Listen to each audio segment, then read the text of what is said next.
Hello students, Gargi tutorial ক্লাসে তোমাদের স্বাগত জানাই।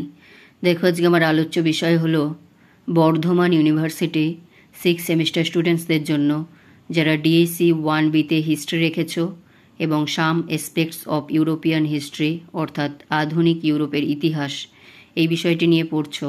তোমাদের একটি গুরুত্বপূর্ণ সাজেশান এর আগে দিয়েছি এবং সেখান থেকে একটি গুরুত্বপূর্ণ প্রশ্নের উত্তর আমি এখন দিয়ে দিচ্ছি। সেটা হচ্ছে এইটা, অর্থাৎ বিসমার্ক কিভাবে জার্মানির ঐক্য সাধন করেছিলেন। ভালো করে দেখে নাও, বিসমার্ক কিভাবে জার্মানির ঐক্য সাধন করেছিলেন। এর আগে যে সমস্ত প্রশ্নগুলো আমি দিয়েছি সেগুলো লাল কালিতে দাগ দেওয়া আছে। এই সমস্ত প্রশ্নের উত্তরগুলো তোমরা আমার চ্যানেলে পেয়ে যাবে। এছাড়া তোমাদের জন্য যে 6 সেমিস্টারের প্লেলিস্ট বানিয়ে রেখেছি সেখান থেকে কালেক্ট করে নিতে পারবে। তাহলে চলো দেখে নাও অ্যান্সারটা।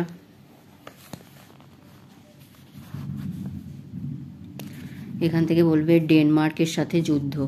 মাত্র 6 বছরের মধ্যে 3টি বৃহৎ যুদ্ধের দ্বারা তিনি জার্মানিকে ঐক্যের বন্ধনে আবদ্ধ করে বিশ্বকে চমকিত করেন। 1863 খ্রিস্টাব্দে স্লেজভিগ ও হলস্টিনের প্রশ্নে সংকট দেখা দিলে বিসমার্ক এই সমস্যাকে জার্মানির ঐক্য স্থাপনের কাজে ব্যবহার করেন। স্লেজভিগ প্রদেশ ছিল ডেন জাতির গরিষ্ঠতা, কিন্তু হলস্টিনের অধিকাংশ অধিবাসী ছিল জার্মান। এরপর এখান থেকে বলবে জার্মান প্রতিনিধি মণ্ডলের সভার স্লেজভিগ হলস্টিনকে জার্মানির অন্তর্ভুক্ত করার সংকল্প নেওয়া হয়। এই মনোভাবকে অত্যন্ত দক্ষতার সঙ্গে কাজে লাগান বিসমার্ক। তিনি অস্ট্রিয়ার সঙ্গে মিলিতভাবে ডেনমার্কের বিরুদ্ধে যুদ্ধ ঘোষণা করেন এবং খুব সহজেই ডেনমার্ককে পরাজিত করেন। অতঃপর গেস্টিনের চুক্তির দ্বারা এই দুটি প্রদেশের ওপর অস্ট্রিয়া ও প্রাশিয়ার যুগ্ম অধিকার প্রতিষ্ঠিত হয়। এরপর পয়েন্টের নাম দেবে কূটনৈতিক চুক্তি। জার্মানিকে ঐক্যবদ্ধ করার জন্য অস্ট্রিয়ার সঙ্গে যুদ্ধ ছিল ইতিহাসের অনিবার্য পরিণতি। এরপর এখানে বলবে তার প্রথম ও প্রধান কাজ ছিল অস্ট্রিয়াকে মিত্রহীন করে ফেলা। এজন্য প্রথমেই তিনি মিত্রতার অজুহাতে রিয়ারিজের গোপন চুক্তির দ্বারা ফরাসি সম্রাট তৃতীয় নেপোলিয়নের নিরপেক্ষতা লাভ করেন। অতঃপর ভেনেশিয়া প্রদানের শর্তে ইতালিকে স্বপক্ষে আনেন। এদিকে ক্রিমিয়ার যুদ্ধের সময় অস্ট্রিয়ার শত্রুতাপূর্ণ আচরণের জন্য রাশিয়া অস্ট্রিয়ার ওপর ক্ষুব্ধ ছিল।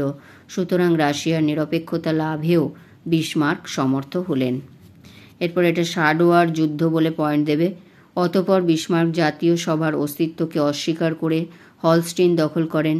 এর প্রতিবাদে অস্ট্রিয়া জাতীয় সভার অনুমোদনক্রমে প্রাশিয়ার বিরুদ্ধে যুদ্ধ ঘোষণা করে। মাত্র 7 সপ্তাহে এই যুদ্ধে অস্ট্রিয়া বারবার পরাজিত হয়। অবশেষে সাডোয়ার যুদ্ধে চূড়ান্তভাবে পরাজিত হয়ে প্রাগের সন্ধি স্বাক্ষর করতে বাধ্য হয়। সন্ধির শর্তানুযায়ী অস্ট্রিয়া জার্মান জাতির সভা ভেঙে দিতে এবং মেইন নদীর উত্তরে অবস্থিত জার্মান রাজ্যগুলিকে প্রাশিয়ার সঙ্গে যুক্ত করতে স্বীকৃত হল। ইতালি ভেনেশিয়া লাভ করে এবং প্রাশিয়ার যুদ্ধের ক্ষতিপূরণও লাভ করে। কূটনৈতিক মিত্রতা বলে পয়েন্ট দেবে। এখান থেকে বলবে বিসমার্ক অস্ট্রো প্রাশিয়া যুদ্ধের মতো ফ্রান্সকেও মিত্রহীন করার ব্যাপারে সুচতুরভাবে অগ্রসর হন। দূরদৃষ্টির অধিকারী হিসাবে বহু পূর্বেই, অর্থাৎ সাডোয়া যুদ্ধের পরেই তিনি অস্ট্রিয়ার সঙ্গে নিরপেক্ষতা চুক্তি স্বাক্ষর করে রেখেছিলেন। বিসমার্ক রাশিয়ার পোলিশ বিদ্রোহীদিগকে তৃতীয় নেপোলিয়ন কর্তৃক গোপন ইন্ধন প্রদানের কথা স্মরণ করিয়ে ও প্রাশিয়ার মিত্রতাপূর্ণ ব্যবহারের পরিবর্তে রাশিয়ার নিরপেক্ষতাও লাভ করেন। এরপর এটা বলবে বেনিদিতি দৌত। স্পেনের সিংহাসনে হোহেনজোলার্ন বংশের আরোহণের বিরুদ্ধে ফ্রান্সে তীব্র প্রতিক্রিয়া দেখা দেয়। ফ্রান্সের সম্রাট ও জনগণের চাপে লিওপোল্ড সিংহাসন গ্রহণের প্রস্তাব প্রত্যাখ্যান করেন, কিন্তু ফ্রান্সের উগ্রপন্থী মন্ত্রী গ্রামন্ত এতে সন্তুষ্ট না হয়ে জার্মানির রাজা প্রথম উইলিয়ামের নিকট এই মর্মে এক নিশ্চয়তাপত্র দাবি করেন যে প্রাশিয়ার রাজবংশের কেউ কোনো দিন স্পেনের সিংহাসনে বসবে না। এখান থেকে বলবে কিন্তু উইলিয়াম দৃঢ় অথচ ভদ্রভাবে এই দাবি নাকচ করে দেন। ক্ষুব্ধ বেনিদিতি ফ্রান্সে ফিরে যান। এরপর এখানে এমস টেলিগ্রাম, সেডেনের যুদ্ধ।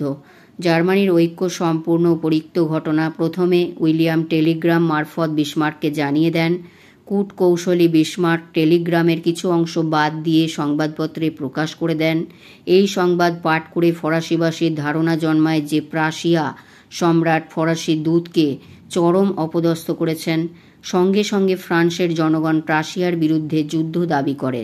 জনমতের চাপে ফ্রান্স 1870 খ্রিস্টাব্দে প্রাশিয়ার বিরুদ্ধে যুদ্ধ ঘোষণা করে। প্রাশিয়ার বাহিনী ফরাসি বাহিনীকে সেডানের যুদ্ধক্ষেত্রে ভয়ঙ্করভাবে পরাজিত করে। তৃতীয় নেপোলিয়ন বন্দী হন। ফ্রান্সের রাজতন্ত্রের অবসানে তৃতীয় প্রজাতন্ত্র স্থাপিত হয়। নতুন প্রজাতান্ত্রিক সরকার প্রাশিয়ার সঙ্গে ফ্রাঙ্কফোর্টের সন্ধি স্বাক্ষর করে যুদ্ধের অবসান ঘটায়। সন্ধির শর্তানুসারে ফ্রান্স দক্ষিণ জার্মানির রাজ্যগুলির প্রাশিয়ার সঙ্গে সংযুক্তি স্বীকার করে নেয়। ইতালি রোম লাভ করে। এইভাবে 3টি যুদ্ধের দ্বারা বিসমার্ক জার্মানিকে ঐক্যবদ্ধ করেন। নতুন ঐক্যবদ্ধ জার্মানির সম্রাট হন প্রাশিয়ার সম্রাট প্রথম উইলিয়াম। তাহলে এইভাবে বিসমার্ক জার্মানিকে ঐক্যবদ্ধ করেছিলেন। তাহলে বিসমার্ক কীভাবে জার্মানিকে ঐক্যবদ্ধ করেছিলেন, খুবই ইম্পর্টেন্ট প্রশ্ন, দেখে নাও। এখন থেকে যে সমস্ত প্রশ্নগুলো দিচ্ছি তোমরাও সেইভাবে এগিয়ে যাও এবং একটি একটি করে প্রশ্ন তৈরি করতে থাকো, পরীক্ষার প্রস্তুতি নাও। এই বলে ভিডিওটি শেষ করছি। যদি ভিডিওটি গুরুত্বপূর্ণ মনে হয় তাহলে একটি লাইক করে দিও, চ্যানেলে নতুন হলে সাবস্ক্রাইব করে নিও ও বন্ধুদের মধ্যে অনেক অনেক শেয়ার করে দিও। দেখা হচ্ছে পরবর্তী ভিডিওতে।